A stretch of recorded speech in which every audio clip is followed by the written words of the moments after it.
আমার 3টা সন্তান, কিন্তু এইবার ঈদে কিছু দিতে পারি না।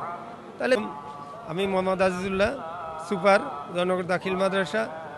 আমি দীর্ঘ 22 বছর ধরে বিনা বেতনে একটা দাখিল মাদ্রাসা সুপার হিসাবে দায়িত্ব পালন করতেছি।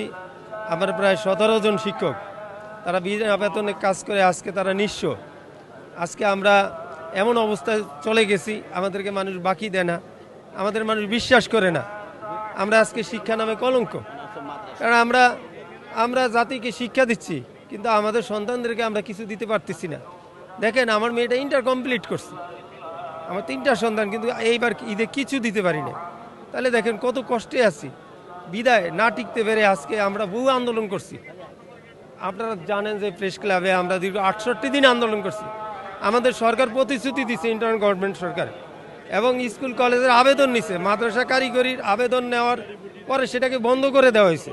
আমরা অতি আশাবাদী ছিলাম যে আমাদের বর্তমান প্রধানমন্ত্রী আসার পরে আমাদের হয়তো এমপিভুক্ত সমাপ্ত করবে, কিন্তু আমরা এখনও কোনো কিছু পাচ্ছি না। তাই আজকে ঈদের দিন আসছি জাতিকে জানানোর জন্য, যাতে আমাদের বর্তমান সরকার বিষয়গুলো নিয়ে সমাধান করে দেয়। তাইলে আমরা অতীতের দুঃখগুলো ভুলে যাব, এবং সকল শিক্ষক শিক্ষিকা সব কিছু এই দুঃখগুলো সব, এবং আপনাদের জন্য দোয়া করবে যদি আপনারা আমাদের জন্য কিছু করেন, এই কামনা করি।